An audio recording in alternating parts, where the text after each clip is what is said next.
Madam Chair, I believe, based on my count, that we do have a quorum. So if you wanna go ahead and get things rolling, we'll get moving and get off here.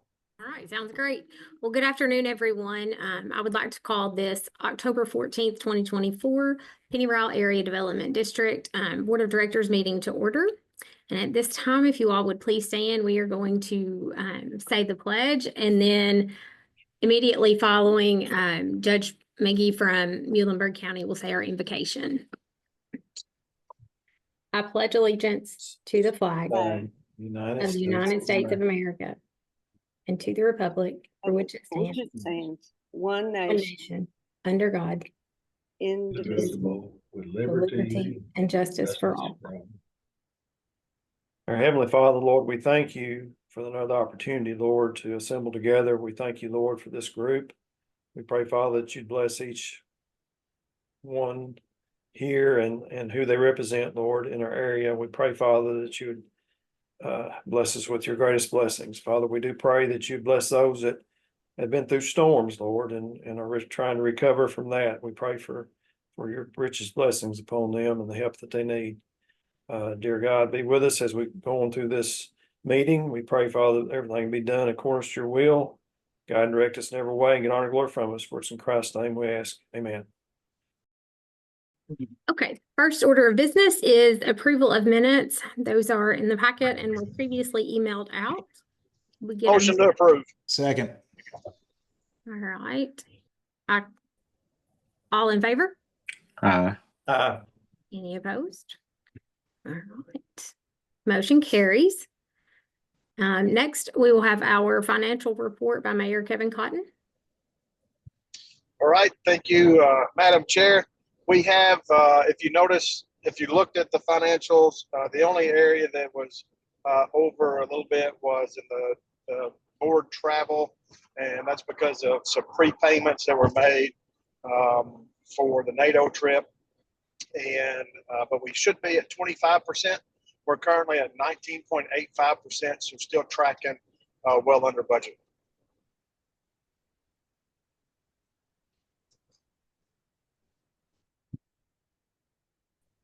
Okay. Could I get a motion to? So moved. Second. Thank you. And a second? Second. All right.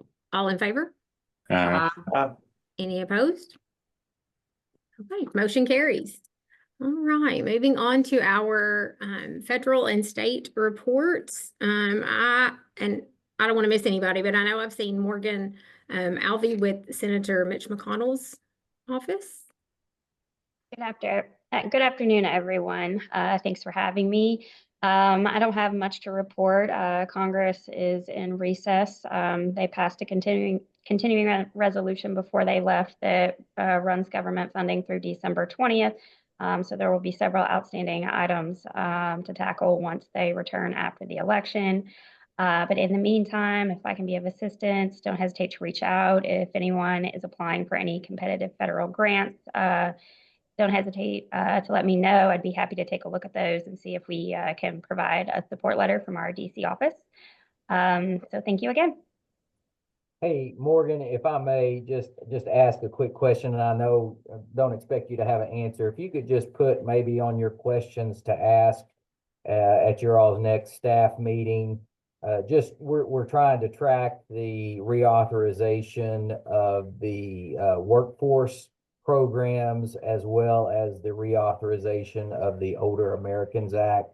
And if you don't mind, just at sometime in the future, if you could just update me on where those stand as we're currently trying to keep an eye on those. Absolutely. Yeah, I will let the DC staff know and pass along any updates I receive. Okay, thank you. Thank you, Morgan. I haven't seen Jason. Nope. I haven't either. Okay, or Austin. Mm-hmm. Okay, what about with today being Columbus Day? I know that a lot of federal offices are closed, so we knew that could be a possibility that they wouldn't be able to join us today. Okay, sounds great. We do have Alex Cottle from our governor's office. Yes, ma'am. Thank you very much. Our federal friends may be off work today, but the state folks are not. So we're happy to be here virtually. Good to see everybody. Do have a quick couple updates to share, and then we'll pass it off to Martha Jane. DLG's been very busy. Had 115 budget line items in this biennial budget passed in the last session that are going out to local governments. So Aaron Jones and our staff have been very busy working with you all trying to get those out. If you have any questions about those, feel free to reach out to us. The Kentucky-Ohio River Recreational Authority is something we mentioned a couple times now, but it was passed this last legislative session as well for all of our counties along the Ohio River. We have 21 of the 25 counties along the river have passed resolutions to join the CORA. And if you're on the Ohio River and you haven't passed a resolution yet, we'd love for you to do that. Feel free to send that to me. Once you complete that, we'd love to have you be a part of it. There will be an organizational meeting coming up in Frankfort here in the next couple months, so stay tuned for that. And since we last met, Governor Beshear was in the Penny Ryle. He was back in Dawson Springs for some more Habitat home dedications, which we always enjoy. And he visited Christian County at the new high school campus there, which is coming along very quickly. We did want to congratulate Lyon County and the city of Eddyville on their $2 million product development initiative grant that the governor announced recently. I know that was a lot of hard work, so kudos to all of them, and Amanda Davenport and all of our friends who worked on that. A couple updates on some grant programs. We expect announcements any day from the Delta Regional Authority.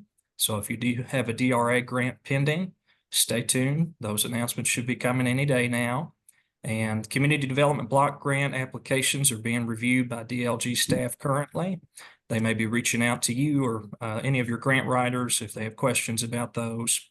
And the Land and Water Conservation Fund Advisory Board will be meeting sometime in November. So if you submitted a park project for the LWCF, might be a good opportunity to go up and present to that advisory board. So stay tuned to our DLG website for the date and time for that meeting. And that's all I have. Thank you, Madam Chair. All right. Thank you, Alex. And now Martha Jane King.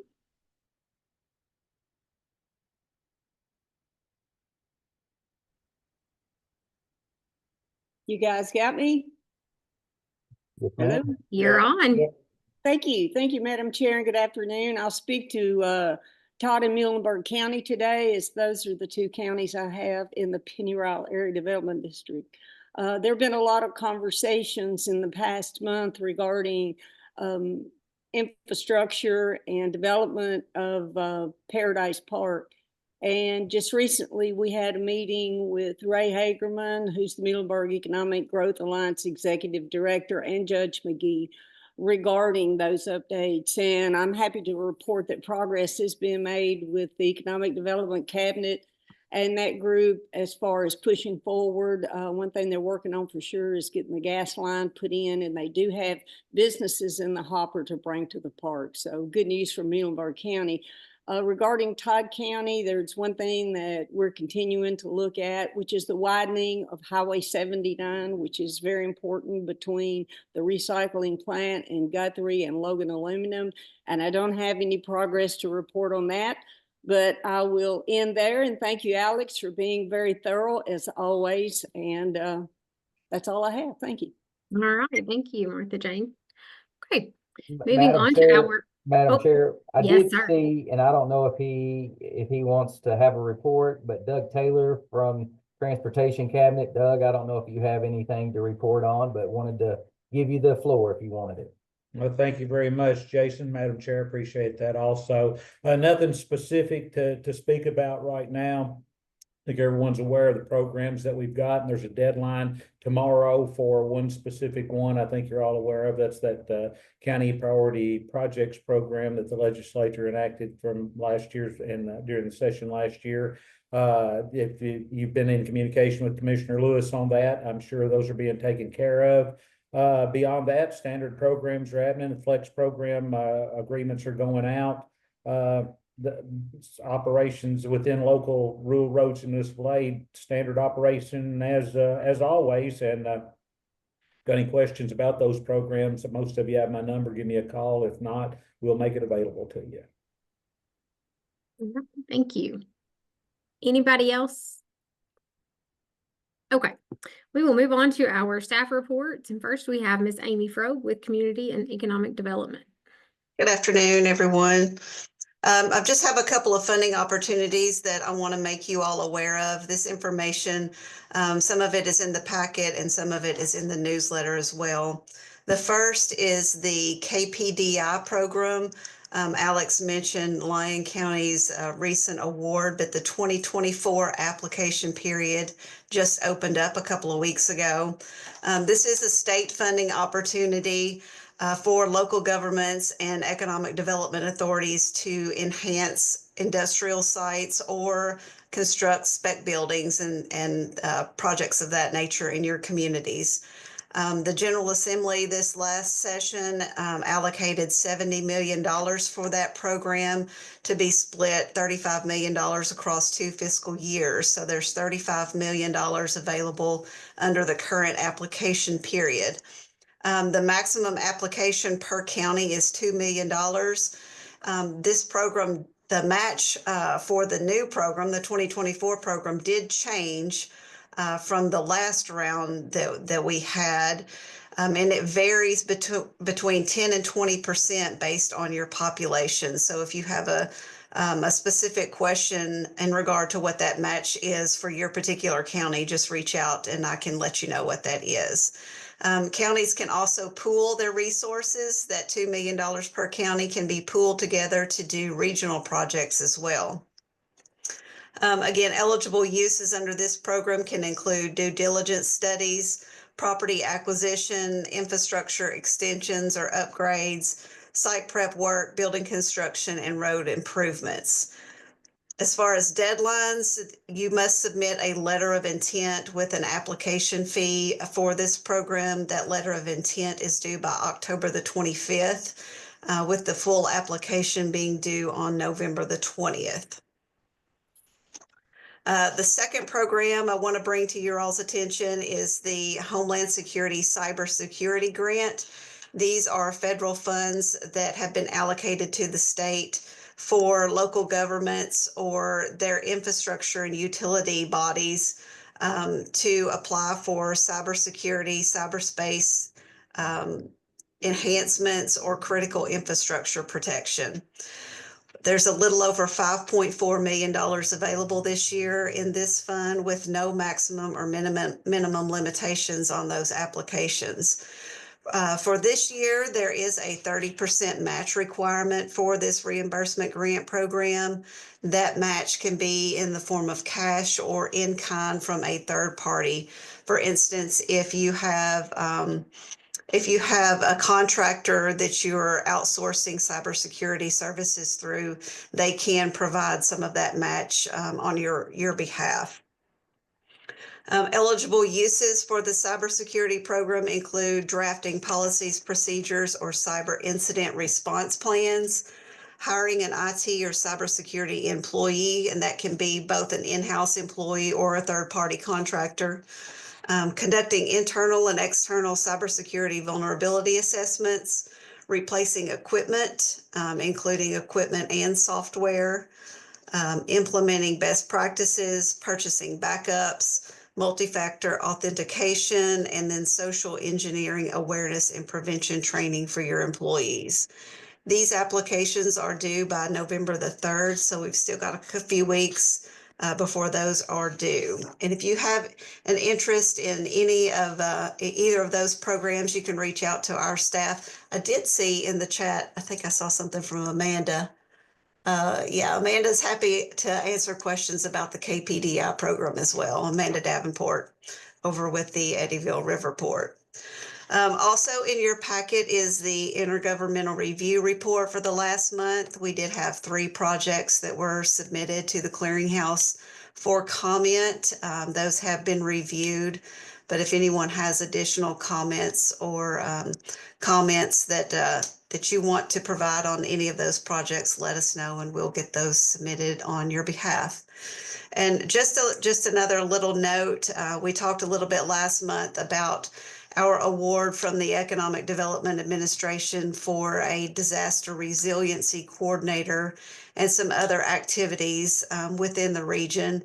We are currently accepting bids for those drone units that were allocated for each emergency management agency throughout our 9 counties. The bid deadline on those will be tomorrow. So hopefully by tomorrow, after maybe an executive committee meeting in November, we can get those units ordered on your all's behalf. And then over the next 2 days, we're conducting interviews for the disaster resiliency coordinator position that will be located here internally within our office to provide that single point of contact for you all in disaster response and planning. So we'll have a report back on how those interviews go, and hopefully within the next couple of months, you'll be meeting a new employee from our team. I think that's it, Madam Chair. Thank you, Amy. Next, we have Ms. Jill Collins with our Area Agency on Aging and Independent Living. Good afternoon, everyone. The first update I have is in regards to open enrollment for Medicare. Open enrollment begins October 15th and will run through December 7th. This is a time that changes can be made, and those will take effect on January 1st of 2025. During open enrollment, members can compare plans based on coverage, cost, and quality rating. They can also switch between Medicare Advantage plans. They can also elect or switch Medicare Part D prescription drug plans as well. This is done through our state health insurance program, also known as SHIP. And this program is available to assist individuals with open enrollment, and to schedule an appointment, individuals can contact your local senior centers to schedule an appointment. The SHIP program is free, and it provides personalized health insurance counseling. And if you have other questions, you can also contact our Aging and Disability Resource Center. We can connect you with the counselor for your area. Regarding our veteran-friendly senior center certification process, we are actively scheduling training for those counties. I had mentioned this a couple of times at past board meetings, and we're going to kick off our veteran-friendly senior center certification process with Christian County, Todd County, and Trigg County. And the training will be a partnership between the Department for Aging and Independent Living, our Kentucky Department for Veterans Affairs, and the local area agency on aging. We've also had several technology upgrades and updates in our department, as well as several pilot project updates. And at this time, I'm going to ask our Assistant AAA Director, Amanda Stokes, if she can provide those updates on our technology updates and the pilot projects. So, Miss Amanda. Good afternoon, everyone. I do have just a few updates to provide. The first being our new data system that impacts our state and Older Americans Act funded services. The new data system is called MonaMe. It launched on September 30th. It affects a lot of our aging and independent living staff, as well as all 9 senior center coordinators in our region. We spent a big part of September training and prepping for the launch of the system. And currently we're still trying to work out a few minor little kinks in the system and get the hang of it as we move forward with it. But we're very excited about this new data system. Another technology update is My Senior Center. I had spoke about this before. Currently, the touch screens are in Christian County and Trigg County. The one pictured here is actually at the Christian County Senior Center. This is the system that the individuals who attend there can use a key tag to scan and sign in, so they'll no longer have to do the typical handwritten sign-in sheets. They can sign into events like the Title 3D health promotion activities, congregate meals, and other special activities that may be hosted at the senior center. The other 7 senior centers will be doing the handheld scanner system.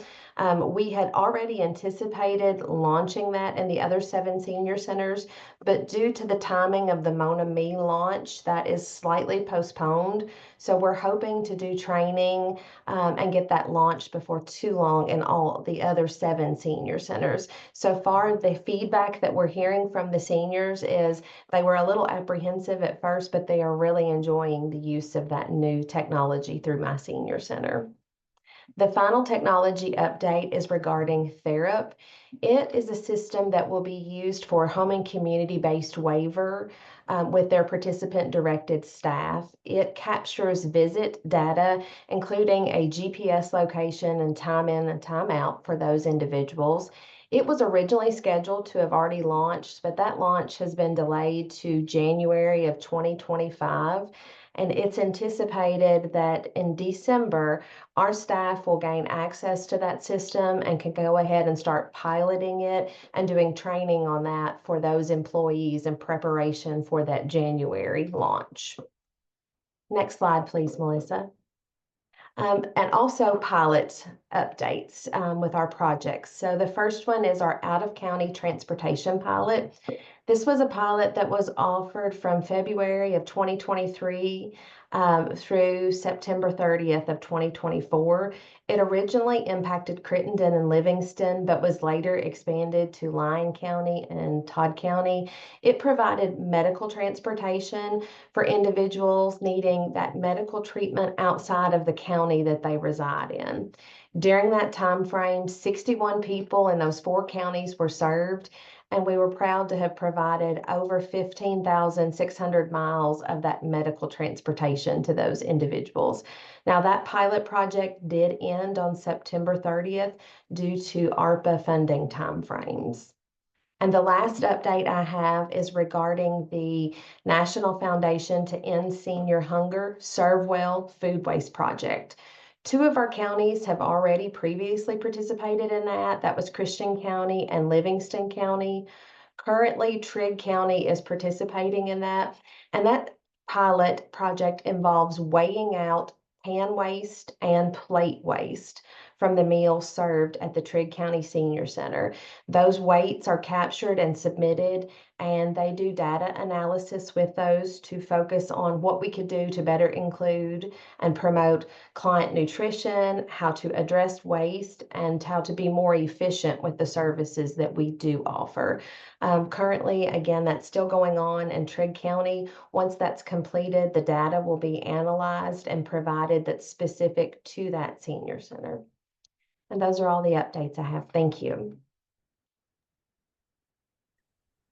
Thank you, Amanda. And if anyone has any questions regarding any of these programs or projects that we've spoken about, we'll be happy to answer those. Thank you. Thank you, Jill and Amanda. And next we have Mr. Derek Poor with our West Kentucky Workforce Board. All right. Good morning, everyone. All right. Thanks, Melissa, for pulling the slides up. I appreciate it.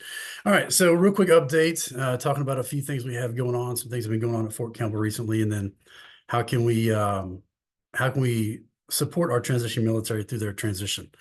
So the 5 W's for transitioning military, I thought about this. It's kind of like an emergency situation sometimes for folks. And I thought about the 5 W's of the emergency or accident reporting system for the military, right? It's the what, where, when, who, and why, the 5 W's. For everybody who was able to participate in the last board meeting and heard General Bullard, Brigadier General Bullard, talk about the impact that the military has on the state. I won't rehash all those numbers, but you can see them up there. You know, approximately 4,500, separate from Fort Campbell each year, 8,000 in the state. We see how many we have here that stay, 36,000 in West Kentucky, but the region being number 1 across the Department of Defense as far as those individuals who do get out and stay here. The when, we see it 12 to 18 months before the expiration of term of service, ETS, which is something I want to talk about. And then who are they? So who are they and why are they separating are the 2 big ones that I really want to kind of touch on. So the who are they? First term service members, careered and special operations personnel. Those first terms are usually your 18 to 24-year-olds who are going to get out after an initial enlistment, maybe 4 years or 6 years, depending. And they're looking for something immediate, right? They're looking for something entry level. They come out with a fresh perspective and usually have a brand new outlook or a new outlook on tasks and some sort of experience with new technology that they can implement in that new work environment. Our careered individuals, much like myself, came in around age 21. Some people come in right after high school. Some experience life for a little while before they decide to make the military career. But retiring after 20 years, age 41, there's still some gas left in the tank to get out and do some things. And so that's a population that we like to look at as well. I encourage all of our local business and industry and community partners to take the time to engage with these folks, because these are the individuals that are not necessarily looking to maybe go back into a setting where they're going to be in charge of a lot of folks. They've done their time being in charge. They are happy to mentor individuals, but they really want to kind of see what life is like for them now. And then our special operations personnel, or our populations down there. And I've talked about these before, but individuals with, backgrounds and expertise that are hard to articulate unless you can see them in action, right? From Green Berets who go into other countries, austere environments, and help build infrastructure, to even doing it here in our local region after tornadoes. A year or so ago, a lot of those hands kind of wrapped around Hopkins County, the Madisonville community, to help with a lot of that tornado cleanup.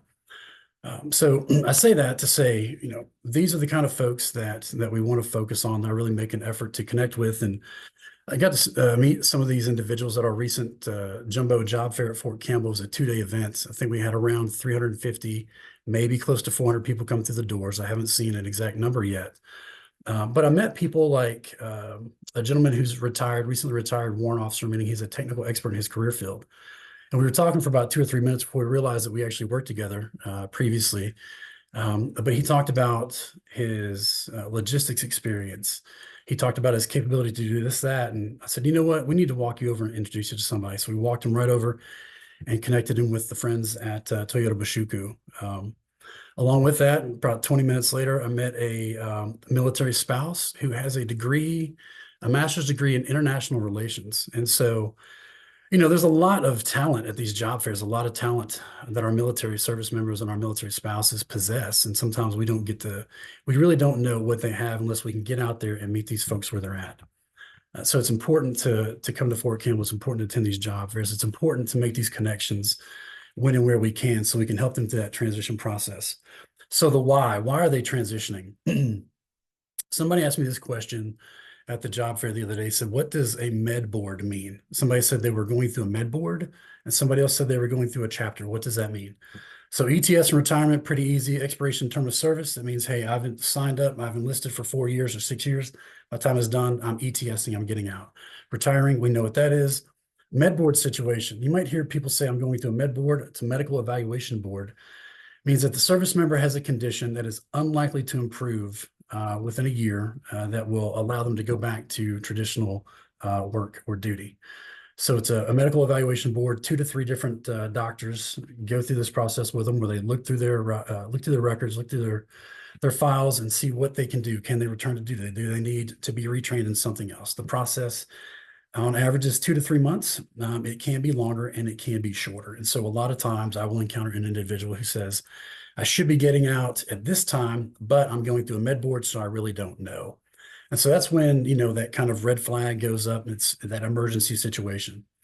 The other one is chapters. So what does that mean?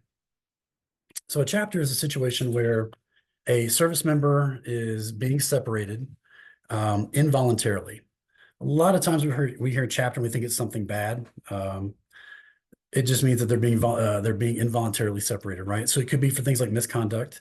It could be for unsatisfactory performance. It could be for something as simple as the failure to meet the height and weight standard. And that changes as an individual ages, right? So sometimes it gets harder, sometimes it gets easier to meet the height and weight standards. But things like alcohol and drug abuse rehab failure. So not that an individual has, they've referred themselves, or they said, hey, I have a problem with drugs or alcohol. Okay, we can get you the help you need. This is if they have failed that rehab program. And then there's some other designated physical and or mental conditions that folks can be separated for. And they usually separate under honorable, general, under honorable conditions, or other than honorable.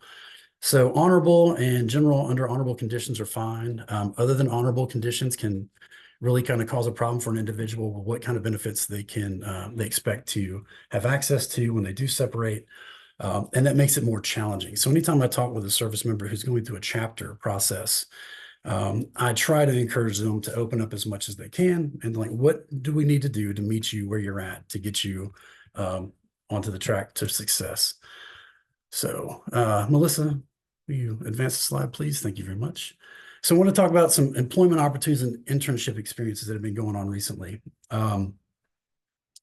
So we take a look here at some of our industries and different career opportunities for folks. I just highlighted a few that we've had some work with here recently. Our manufacturing industry, Toyota Bashuku, West Kentucky, and Easy Access have been great about picking up the phone whenever I make a call. Toyota Bashuku has hired a retired command sergeant major as their senior administrative manager, and a recently transitioned captain as their senior team member in the HR department for relations and development. And so fantastic involvement from both of them. Easy Access has been great. I'll pick up the phone and say, hey, I've got a guy here who gets out in 5 days. He's got 3 welding certificates, and he's gotten no phone calls from anybody.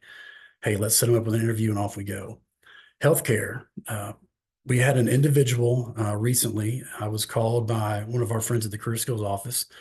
He said this person has a pretty interesting background. They're looking to get into a medical setting, and their internship opportunity kind of fell apart. They're looking for something right now.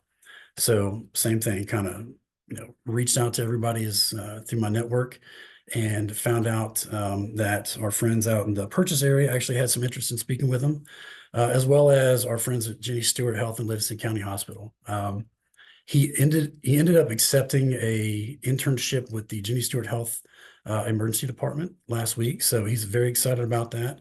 He already lives in Hopkinsville, so that was kind of an easy decision for him to make. But I want to talk a little bit about his resume and the background that I got. So several facilities were interested in talking to him.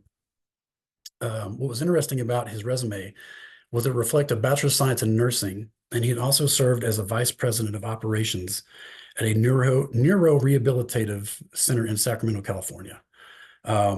So, I say that because, again, it's crazy the kind of individuals that we have the opportunity to meet in the military. You don't know much about them until you actually get a chance to sit down and talk with them. I had a gentleman in my unit who had been a self-made millionaire and chose to enlist in the Army because he wanted to give back and commit service in some kind of way greater than himself. So it's amazing the kind of individuals we have serving in uniform. GE Aerospace. So recently, I've been put in touch with the new HR manager at GE. I'm very excited about the aviation program and some of these conversations that are going on, given the fact that Fort Campbell is home to the 101st as well as the 160th.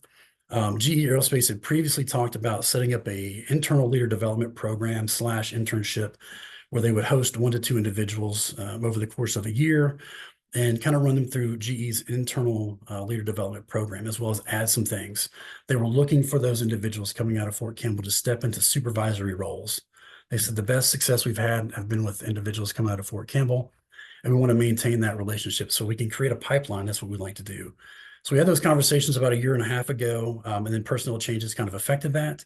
But right now we've got a new HR rep at GE and going through a personnel change at the 160th office right now. So once that new person or that new point of contact has been established, we'll bring those parties back together. As far as agribusiness and engineering, so it's amazing sometimes, where you meet people, right? So go to Edgewood Baptist Church here in Hopkinsville. A friend of mine in church said, hey man, have you talked to that kid across the hallway yet? I'm like, no, who are you talking about? That young kid just got out of the Army. I don't know who you're talking about. Go over, meet him, we start talking. He's like, yeah, I think I saw you at TAP once or twice, but I never stopped to talk to you. I said, okay, great. Long story short, he says, hey, look, I'm a heavy wheel vehicle mechanic. I want to work on tractors and combines. I don't want to work on heavy wheel vehicles anymore. I just want to get into love to stay in the agribusiness or agriculture. We're staying here in Hopkinsville. What can we do? So reach out, make a few phone calls. And, next time I see him, he's like, hey man, I just accepted a position over at H&R. I appreciate it. Thank you so much. And then engineering. This is another interesting, right? Ascend Elements, we know it's a recycling company, looking for primarily folks with a chemical background. They interviewed a gentleman not too long ago as a transitioning captain who graduated from West Point with a degree in chemical engineering, but was assigned to an aviation unit. And so it's again, interesting where you're going to find individuals, because I remember thinking to myself, I don't know how many people at Fort Campbell I'm going to come across with a chemical engineering degree, but if I can find one, I'll pass them that way, right? And so the other company I have on there, BFW Markham. So last week I was on a call with some of our friends in the purchase area, and we had two transitioning pilots that were on the call.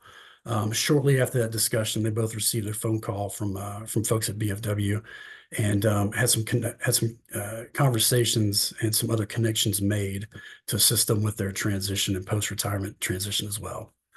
Melissa, next slide, please. So that leads us into some of our community support activities. So we kind of try to tie it all together, right? Coming up, we've got the Hoptown Half Marathon, the Chili Cook-Off, and Veterans Day Parade. So Veterans Day Parade speaks for itself. The Hoptown Half Marathon is really fun. The last couple of years, they've included a ruck division. So old guys like myself like to do the 5K. I appreciate the fact that they have given us that option. And then, for the young studs, they can get out and do the half marathon if they want. I'm not doing it this year, nor is my partner, so it's pretty cool. He and I usually go step by step, and it never fails. He and I cross the finish line at the exact same time, and he always places third, and I always place fourth. I don't know how that works, even though my last name comes before his. It doesn't matter. And then the Chili Cook-Off. We're trying to get some more folks from the active duty side of the house at Fort Campbell to come up and set up a tent or set up a booth for the Chili Cook-Off. Last year, we had an Air Force Special Operations Unit at Fort Campbell who came up. They were the only ones available at the time. Then Madisonville's got its 61st annual Veterans Day Parade coming up November 10th, the largest in the state. I was not 100% aware of that until recently, but I will have to make my way up there this year if I can and check that out.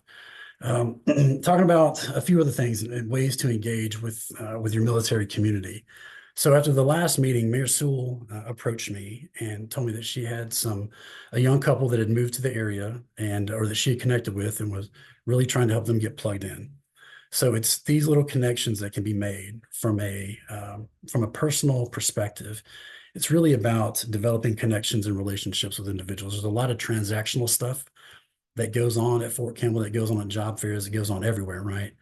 But if an individual can really sense that you're being authentic and real in your words, it's very important. And I know that's the case with Mayor Sewell. I understand that that's the case with all of our leadership and all of our local leaders are making these connections with our service members. But it just helps to really kind of make that impression across the board when we have individuals like that are making these connections. So along with that, and again, I want to talk a little bit just about our purchase area friends for just a second. Last week, as I mentioned a moment ago, on a call with Mayor Bray and Judge Executive Clymer, along with some of the folks from the Paducah Chamber of Commerce, we had a conversation about kind of what their efforts are out there. Connected with the two pilots. One lives in Hopkinsville and is relocating to Murray, where he owns a farm. The other one previously lived in Herndon and has retired from the military, done some other things, but is now looking to move to West Paducah. And so after that phone call, just incorporating those two individuals into a call allowed them to have an opportunity to share about themselves, and then gain some opportunities after it. But the one thing I wanted to talk about was Next Op. You may start hearing people talk about Next Op in the future. Next Op is a 501c3 headquartered in Houston.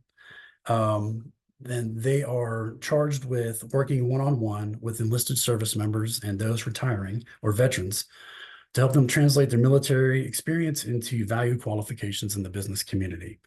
They have offices in New Orleans, offices in Dallas, Fort Worth, Huntsville, Memphis, which they've extended through to Paducah, Clarksville. They're going to have an office or at least a representative working in the Paducah region. And I know that they've had some conversations with our friends at the Christian County Chamber. So just wanted to mention that for anybody else on the call, should you get a phone call or an email from them. Very similar to our friends, Kentucky Valor, just another entity doing a lot of great work in the area. And thank you, Melissa. I appreciate it. So kind of how do we bring it all together, right? Moving forward, focus on the region.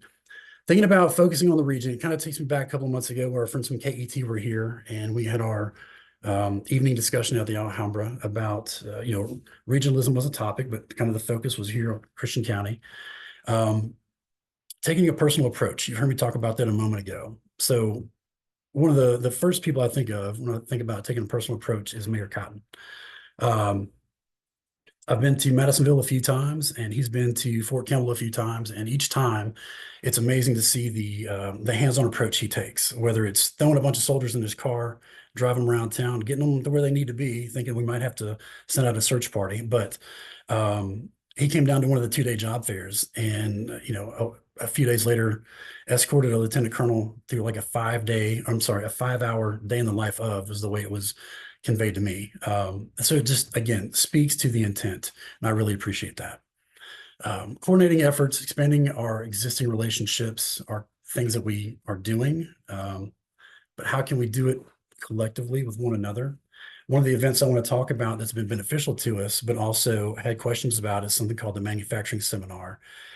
Manufacturing seminar is something that kind of sprang from a rapid fire brainstorming session between myself, Tony Prim at Southwest Kentucky EDC, and one of the employment readiness specialists at the TAP office. So essentially, where there had been a program that would allow a service member to train that had an interest in manufacturing, it would help get them set up. They would go through their training locally through Nashville State, and then the program manager would connect them with local companies that were interested in hiring.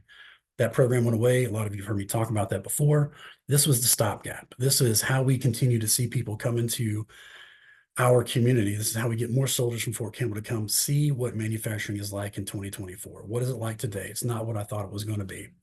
I'm having those conversations. So that last Tuesday of each month, we've been afforded a 2-hour window for our companies to come in and have these conversations with anyone interested in manufacturing, but also more specifically, HR, accounting, IT, every other job or career that falls under the manufacturing umbrella. So because we had interest from companies in Tennessee and other regions in Kentucky, we tried to keep it close through the suggestion of our friends at TAP, kind of keep it in-house, meaning local regions. So we were targeting, Todd, Trigg, and Christian counties, those closest to the installation. So it's been great. Again, the effort has helped bring more attention to some of our new companies like Ascend Elements and Toyota Bashuku, as well as some that are existing. Our friends at Wabash, Plymouth Engineered Shapes, White Drive Products, and Altria Smokeless Tobacco, which most of them were at our job fair last week as well. Krusty's, Walmart DC, and Altria, like I said. So again, it's bringing folks together and also seeing what other kind of opportunities can grow from it. So through the manufacturing seminar and the dropping off of the other program, we begin to have conversations with Hopkinsville Community College about picking up the effort because they already have a relationship established with Fort Campbell Career Skills Program. They're familiar with it. Is this something they can pick up? And so over the course of the last year, we've had those conversations. And they are now preparing to offer an industrial manufacturing and mechatronics program, which I believe, fingers crossed, they have a potentially hired, or not hired, I'm sorry, but they've interviewed somebody they believe would be a very suitable candidate. So very excited to hear about that. The last thing I want to touch on, I've mentioned at one of the previous workforce board meetings, but I don't believe I've shared it with our PeADD folks, is exposure to city government community development. So these are conversations that I've had with a few of our chamber partners and some of our other friends in economic development and different offices and departments about, would you be willing to, or can you consider hosting a transitioning service member for an individual internship? So the best example I can give of a state initiative is one that was developed in Tennessee. And this is the state of Tennessee's Governor's Veterans Fellowship Program.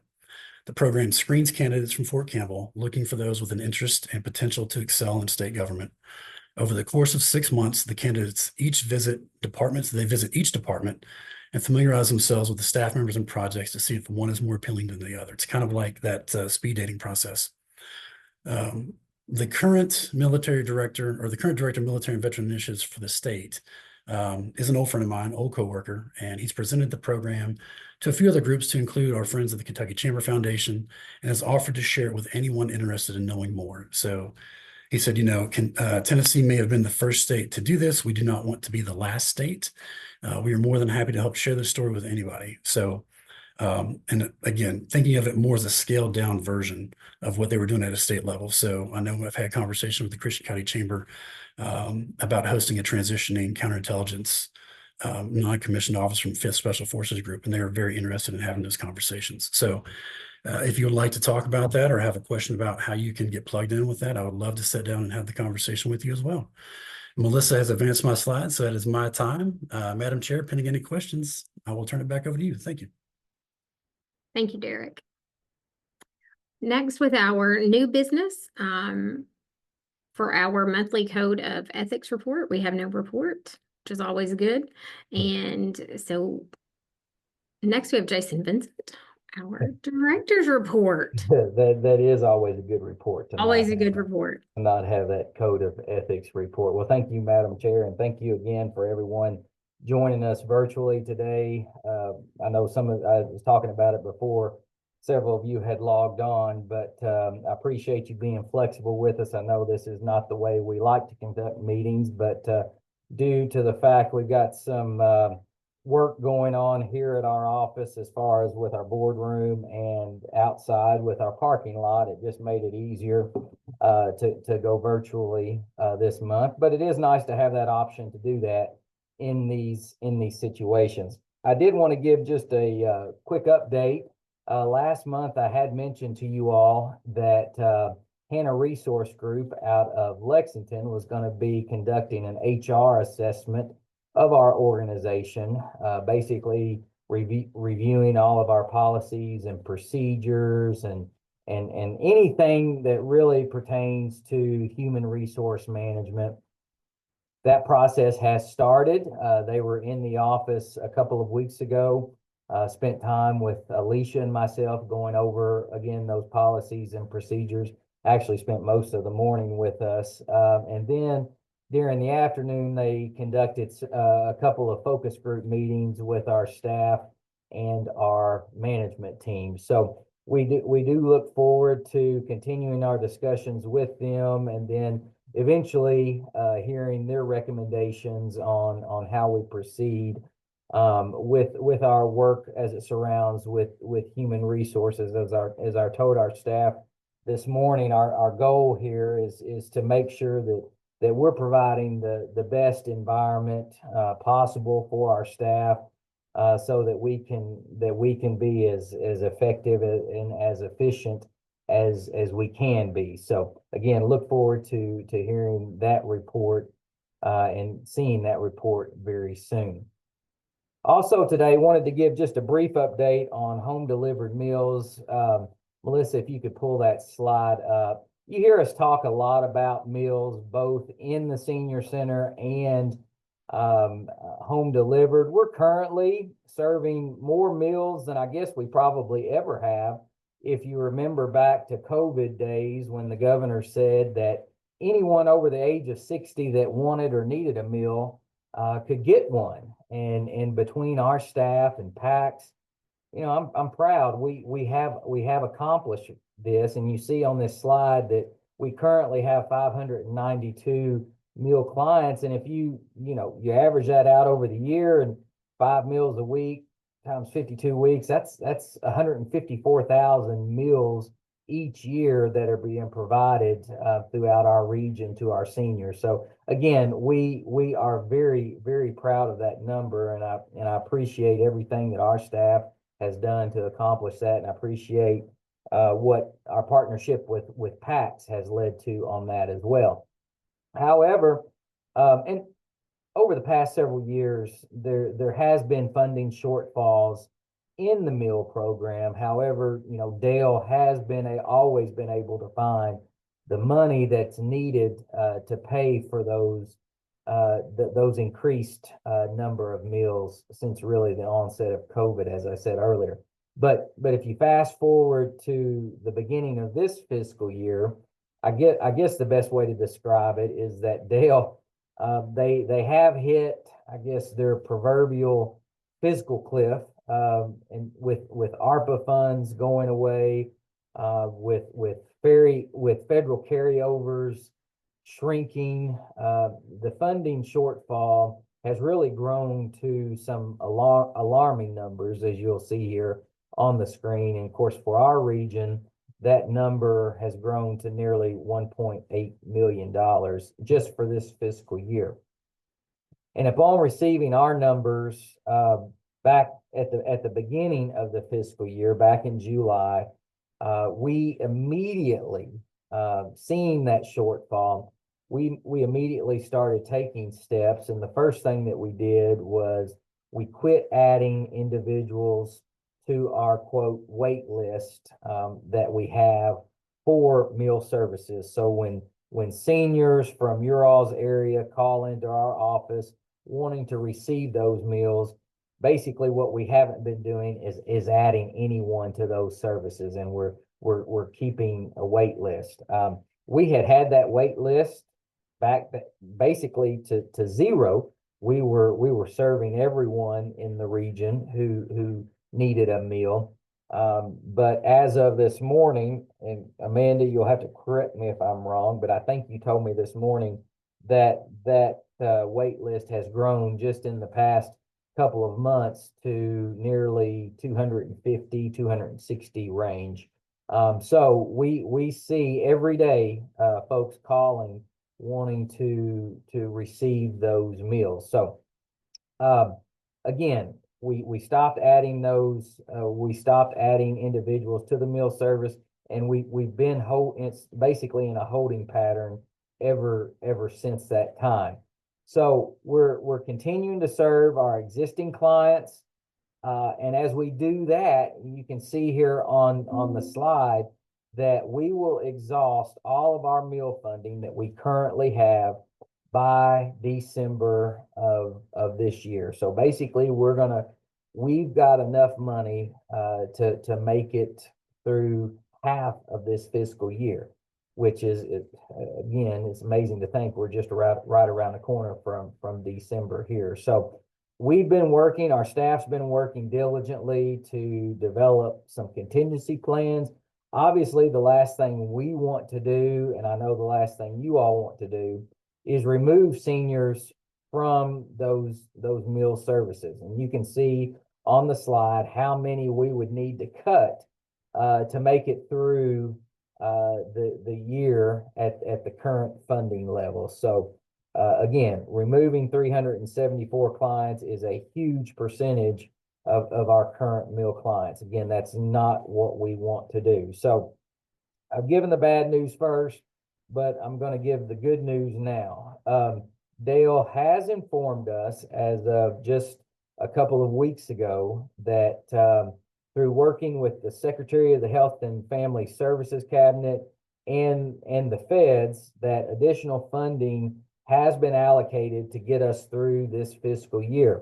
And so, as you can imagine, that notification has allowed us to breathe a lot easier around here, and knowing that we are going to be able to sustain this program at the current levels through the remainder of the fiscal year. Now, obviously, every time we talk about this now with the Commissioner of Dale, you know, my next thing is now let's start worrying about the next fiscal year, because we can't be in this situation again where we start a new fiscal year and know we only have enough money to get through about half of it. So hopefully Dale will take that advice and really be looking at the next fiscal year to see how we continue. We may be asking you all to help us with our legislators and possibly advocate for additional funds. But again, the good news is we have the funding to get us through the remainder of this year. Our understanding is that contract amendments will be made as we approach that December timeframe. Our fiscal cliff here that we have in the meal program. So we'll be looking for that. Bottom line is we are continuing as is. We will more than likely start in the very near future trying to tackle that wait list that I mentioned just a couple of minutes ago, and hopefully work that back down to where we're serving everybody that is needing a meal. Jill, Hala, Alicia, is there anything you want to add on that piece, or maybe need to correct what I said? Jason, I think you spoke about everything correctly. The information that is presented is accurate where we are right now with our meal program. And as Jason said, I do want to reiterate that we have done a great job in assessing and providing meals to anyone that is eligible that needs the meal. And once we received our allocations this year, we immediately knew the situation that we would be in as far as the funding, and we started working with our Department for Aging and Independent Living as soon as we were able to analyze and do projections on those allocations. And so they know exactly where we stand. They know our concerns. And, you know, Jason and the ad directors, they are actively in conversation with the cabinet in an effort to make sure that we don't get into the situation to where we would have to remove those individuals from the program. That, you know, that is the last thing that we want to see happen. And so I do think that we've been very proactive in addressing this. And for the updates today, this is to make sure that the board is aware and that we're being very transparent with where we stand with those allocations. So thank you, Jill. And I feel a lot more comfortable where we are today than we were feeling a month or so ago. So we will continue to keep you updated on that. Want to move into just a couple of other updates. NATO conference, we have representatives from this board leaving on Sunday for the annual NATO conference. Representing you all, Judge Coda Young, Judge Mac McGee, Judge Jamie Smith, Mayor Kevin Cotton, and Bart Frazier. So you've got a good group that's going to be representing our region at the conference. We're also happy to announce that Muhlenberg County will be presented one of the NATO Innovation Awards, which is a national award at the conference. So we'll have more information about that. That's pertaining to all the work that Muhlenberg County does with the Opportunity Center there. So congratulations, Judge McGee. We'll have more information when we get back. I mentioned earlier, you know, one of the reasons we had to go virtual today, Solutions Technology out of PeADD, finishing up our phase 2 of our audio and video upgrade there in the boardroom, should make the experience better for those that are in person and those that ever need to attend remotely. Also mentioned PD&GC, which is our holding company, which owns our real estate here at 300 Hammond Drive. They met a couple of weeks ago and did approve the sealing and striping of our parking lot, and I think they're painting the stripes here as we speak. So glad to have that completed. There will be no meeting in November, no board meeting in November due to the second Monday falling on Veterans Day, which is a state holiday.